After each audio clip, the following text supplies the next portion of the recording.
for a Marine Protection Area, or MPA, with a total ban on fishing. But so far, this has not been achieved. Right, so that's an introduction. Now let's watch a short video before we discuss your next assignment. That is the end of section 4. You now have half a minute to check your answers.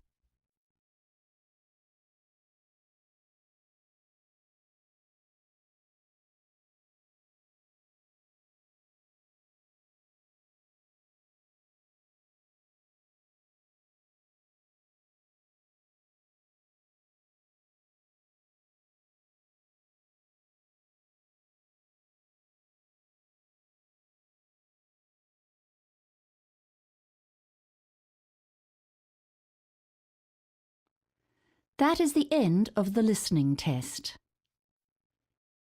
You will hear a number of different recordings, and you will have to answer questions on what you hear. There will be time for you to read the instructions and questions, and you will have a chance to check your work. All the recordings will be played once only. The test is in 4 sections. At the end of the test, you will be given 10 minutes to transfer your answers to an answer sheet. Now turn to section 1. Section 1. You will hear a telephone conversation between a representative of an internet provider service and a man who wants to get a new password. First, you have some time to look at questions 1 to 7.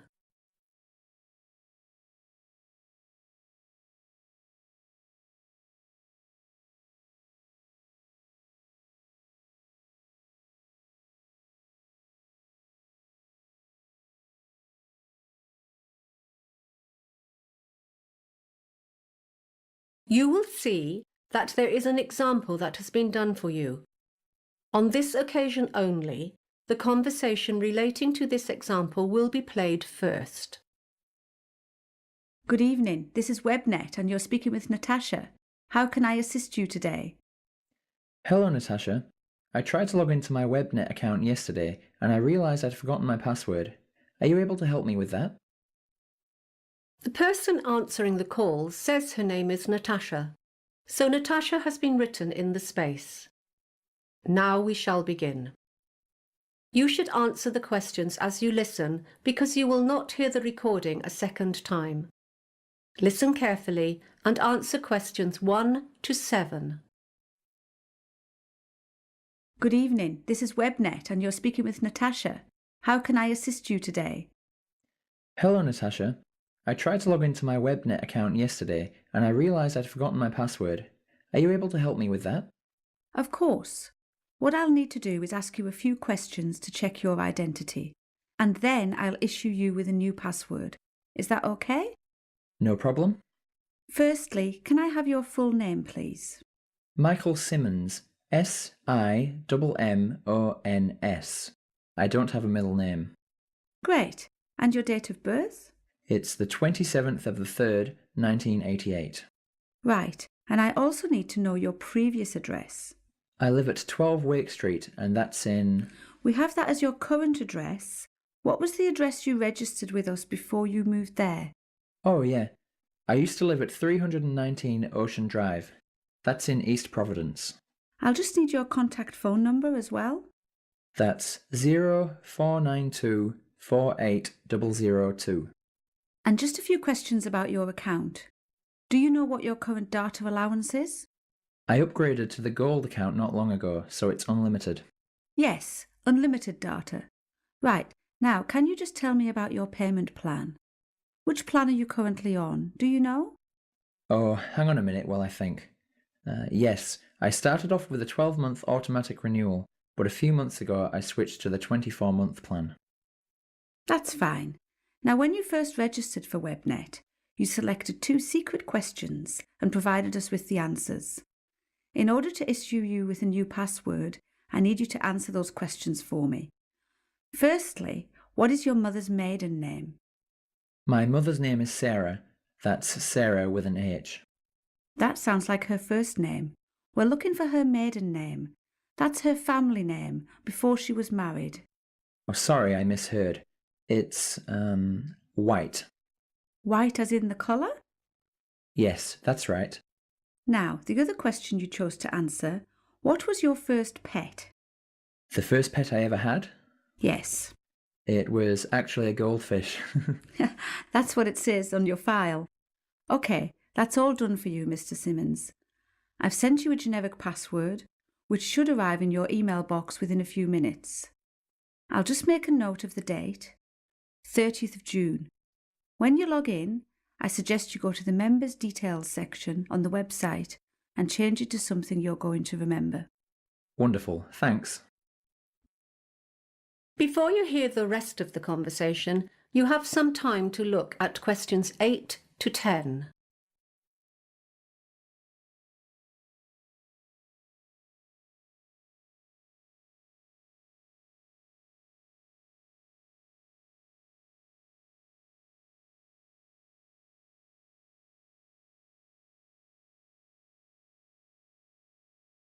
Now listen and answer questions 8 to 10.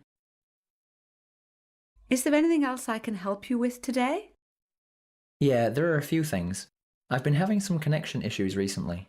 I think the problem is with the cable that connects the modem to the computer. Do you supply those? You need a new cable. Not a problem. I'll arrange for that to be sent off tomorrow. Thanks. Also, I'm currently signed up for 3 of your services: home phone, mobile and broadband. I use the internet a lot, on my computer and on my mobile, but to be honest, I never use the home phone and I don't see why I should keep paying for that plan. Would you like me to cancel that home phone for you? Yes please, if you wouldn't mind. Done. Is there anything else? Yes, just one last thing. Do you offer any antivirus products? Yes, we have one which offers full protection against viruses, spam and identity theft, which is useful if you're doing any online banking and that kind of thing. It's called the Security Pack. Sounds perfect. Sign me up for one of those, please. And we've got another one. It's called the Parenting Pack. It prevents your children from accessing harmful websites and downloading things they shouldn't. I'm not so worried about that anymore. Both my children are adults and have left home. So, just the security pack, thanks. That's everything. That is the end of section 1. You now have half a minute to check your answers.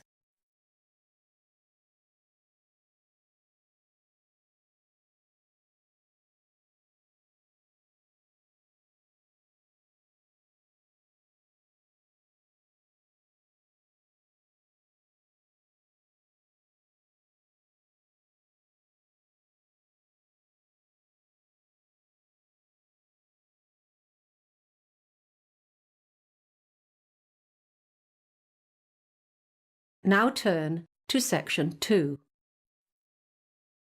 Section 2. You will hear a man who owns a holiday home talking on the phone to a woman who has rented it. First, you have some time to look at questions 11 to 16.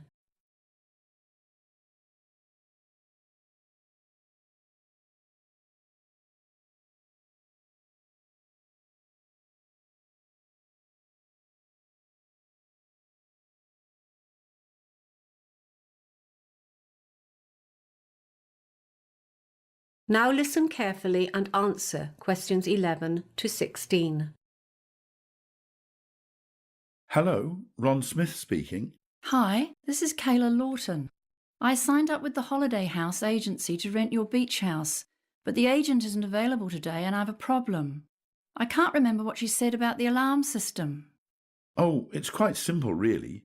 The main thing to remember is to enter by the back door, which leads into the kitchen, because that is where the alarm is situated, right next to the light switch just beside the door.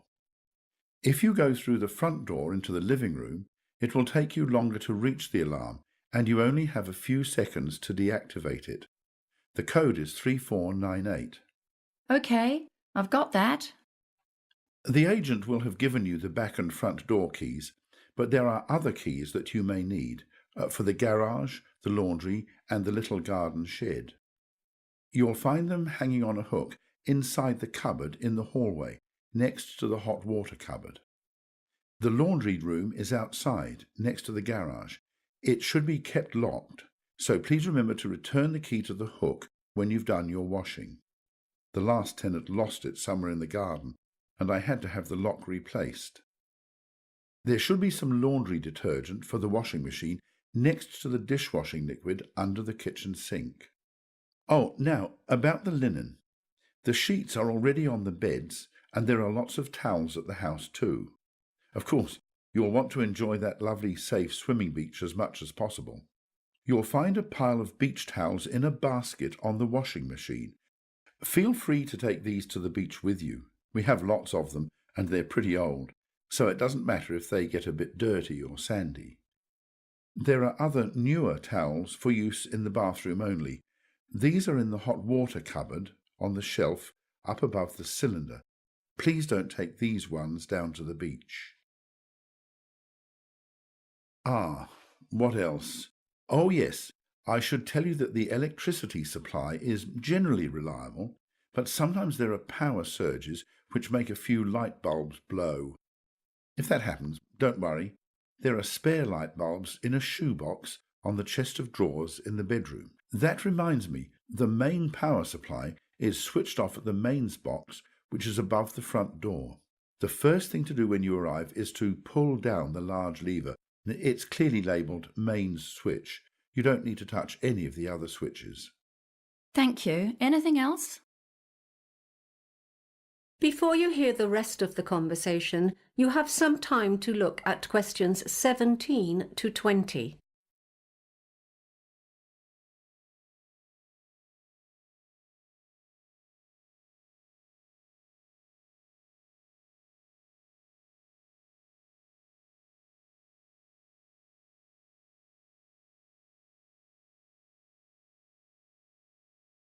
Now listen and answer questions 17 to 20.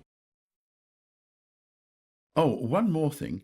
Something that might interest you is a folder of local information. You know the sort of thing. Interesting places to visit, opening hours for the shops and services in the town, plus a little map of local walks. It's on top of the TV along with the remote control. Parking in the town is usually really easy, except for weekends, when the place is swamped with tourists, so I would recommend doing your shopping on weekdays. Oh, one thing though, if you want to combine a shopping expedition with a visit to the Early History Museum, you should know that it's not open on Mondays. There are lots of good places to eat in town too. You'll find a list of menus and takeaway prices for some of the more popular local cafes and restaurants. If you like Chinese, the Happy Dragon has excellent food, or I'd recommend the Pizzeria if you prefer Italian. They have a good selection of takeaway pasta and pizza as well. The Happy Dragon is a firm favourite with the locals though. Both restaurants deliver free of charge, but note the phone numbers have changed since the menus were printed. Phone 3231190 for pizza and 3239911 for Chinese. You won't be disappointed. Thanks a lot. I'll do that. That is the end of section 2. You now have half a minute to check your answers.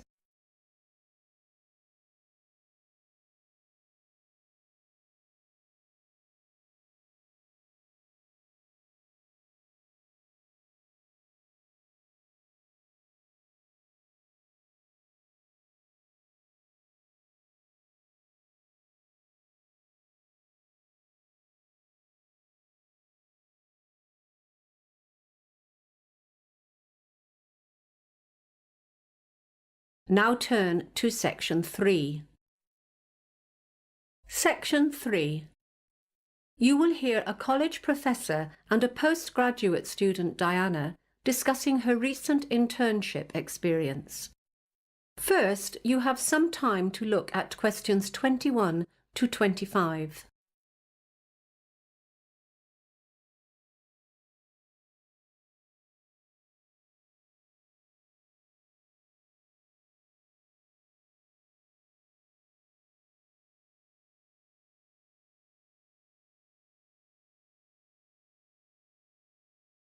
Now listen carefully and answer questions 21 to 25.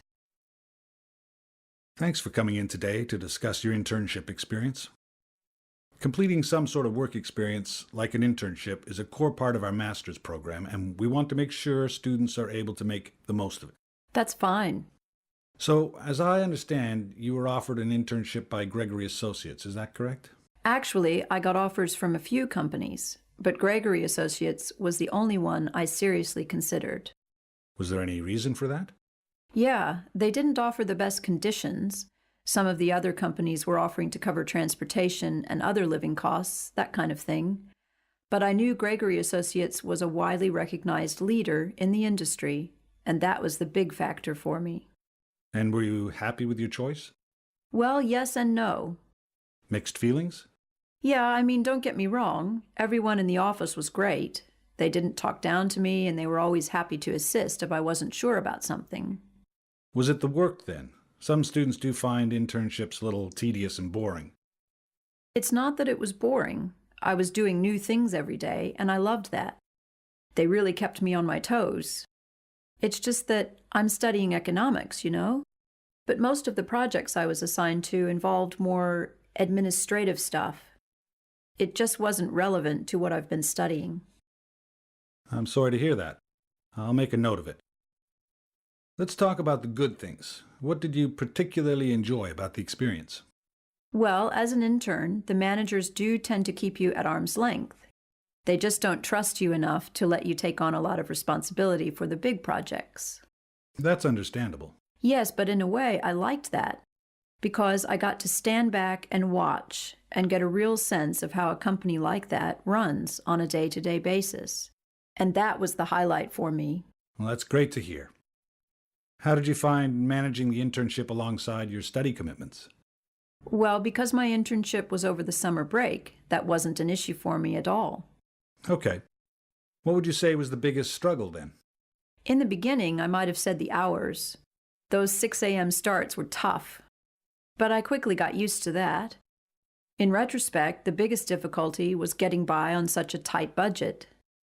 As I wasn't earning anything, the whole experience really drained my savings account. Yeah, that can be tough. And my last question, what was the outcome of this internship for you? Some of our students are lucky enough to get offers of employment before finishing. At first, I was hoping I would be one of them. In the end, I wasn't, but I'm happy about that now. Why is that? Well, over the course of the internship, I ended up reconsidering whether this industry is really for me after all. I'm going to finish my degree, because I'm only a semester away from graduation now. But then after that, I've decided to pursue a different line of work. Well, I do hope you're successful with that. Before you hear the rest of the conversation, you have some time to look at questions 26 to 30.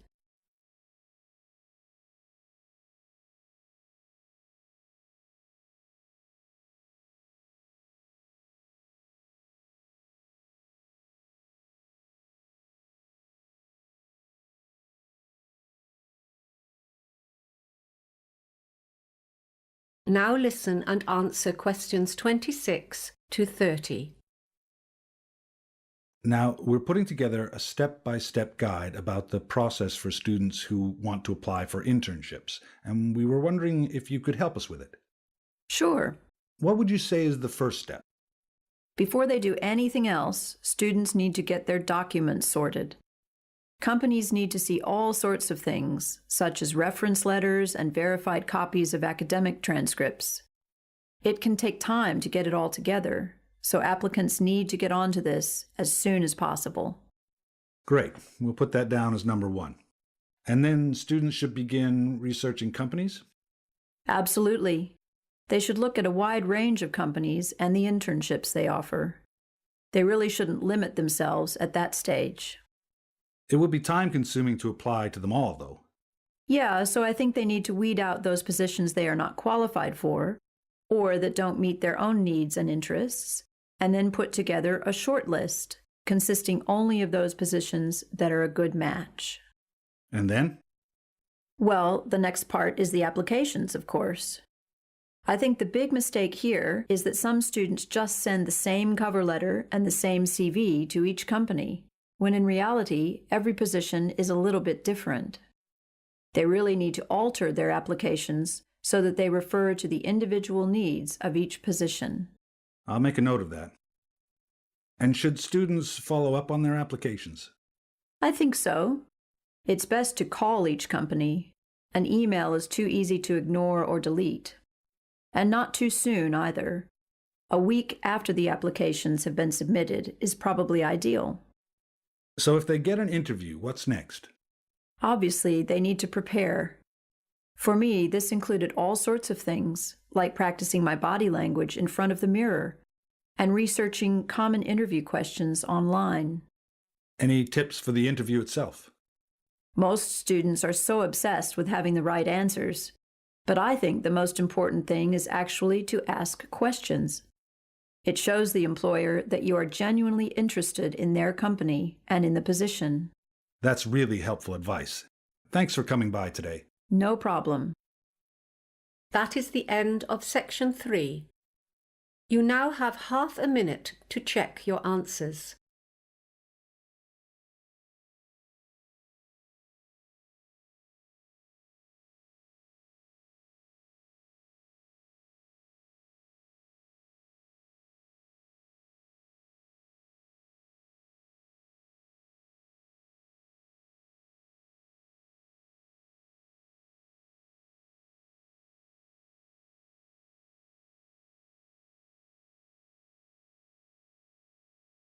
Now turn to section 4. Section 4. You will hear the first lecture of a course in development studies. First, you have some time to look at questions 31 to 40.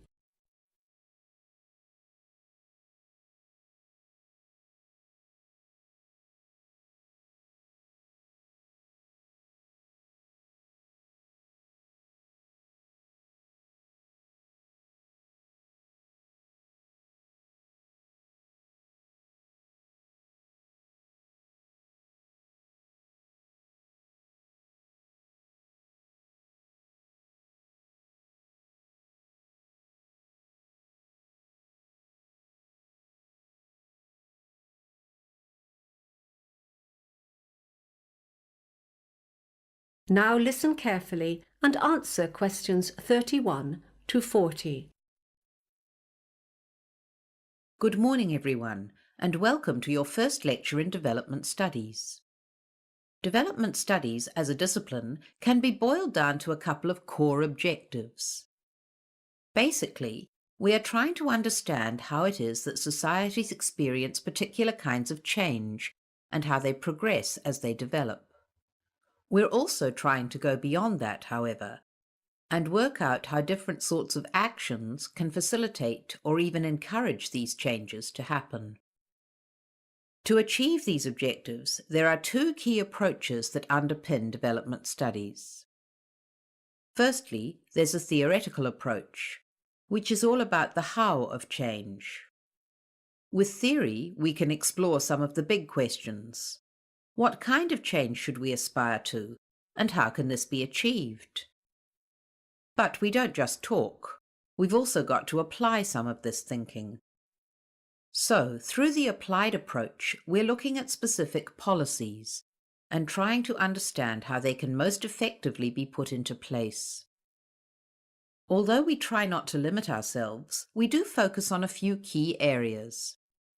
Due to our location, for example, the Asia-Pacific region is an important area of research for us. At the moment, we're doing a lot of work on urbanization, and there are two elements to this. One is employment, as urbanization leads to major employment problems, and the other is housing. With so many people moving to cities, many of them struggle to find a place to live. Other issues of particular interest to our staff are migration and, of course, trade. So, what will you be able to do with a degree in development studies? Well, firstly, you'll develop a full working knowledge of all aspects of development. You'll also learn how to gather data. We include sessions on how to gather statistics, but we mostly focus on textual data, that is, policy briefings, research reports, and so on. Once you've done your research, you need to know what it all means. After all, there's not much point in collecting a whole lot of data if you don't know whether it's significant or not. So we're going to teach you how to critically evaluate your findings. And finally, teamwork is a big part of development work. Your major piece of research work for this class is done in groups of 4, so you're going to learn how to cooperate as a team in order to plan and conduct this research assignment. I want to move on now to give you a brief overview of how development studies has evolved as a discipline since it was first established. The first thing to note is that, unlike other subjects such as mathematics or philosophy, development studies is very young. It began taking shape as a formal discipline only in the 1950s. At that stage, economic concerns were at the forefront of nearly all research efforts. Researchers assumed that development in general could be measured by indicators such as gross domestic product, GDP, or unemployment levels. In the 1970s, a new set of scholars took charge. These researchers, informed by the social movements of the 1960s, brought a new set of issues to the table. At that time, development studies grew increasingly critical of established practices and the assumptions that lay behind those practices. Questions were raised in 3 areas: the role of power in creating policy, the importance of environmentally sustainable change, and problems with inequalities in terms of gender.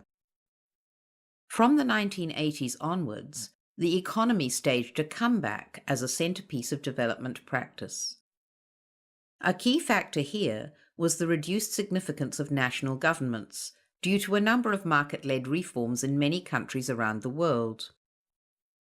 In contrast to the 1950s, however, researchers have recently shown a heightened interest in smaller-scale economic projects. One significant innovation here is the idea of making tiny loans, sometimes only a few dollars, to help women in particular to start up a small business. And that brings us to today. So let's finish now by talking about... That is the end of section 4. You now have half a minute to check your answers.